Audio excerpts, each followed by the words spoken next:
বেসরকারিভাবে বিভিন্ন ধরনের স্টাডি।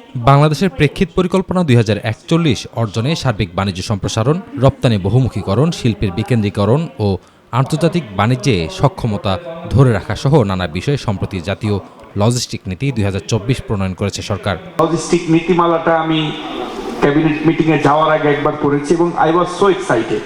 রাজধানীর বঙ্গবন্ধু সম্মেলন কেন্দ্রে সরকারি বেসরকারি স্টেকহোল্ডারদের সাথে প্রথমবারের মতো প্রণীত এই নীতির বিষয়ে অবহিতকরণ অনুষ্ঠানের আয়োজন করা হয়।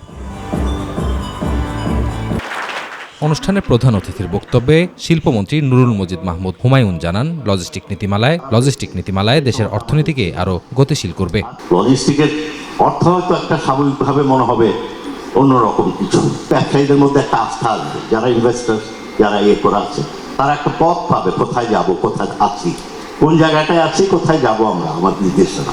বিশেষ অতিথি তথ্য ও সম্প্রচার প্রতিমন্ত্রী মোহাম্মদ আলী আরাফাত জানান, এই নীতিমালায় বাংলাদেশের আন্তর্জাতিক বাজারে নতুন সক্ষমতার পরিচয় দেবে। কিন্তু শুধু এক্সপোর্ট ইম্পোর্ট ডোমেস্টিক বিজনেস তা নয়, আমি দেখেছি এখানে মানব সম্পদ উন্নয়নের ক্ষেত্রে হিউজ কন্ট্রিবিউশন থাকবে এটা ইমপ্লিমেন্ট করতে পারলে।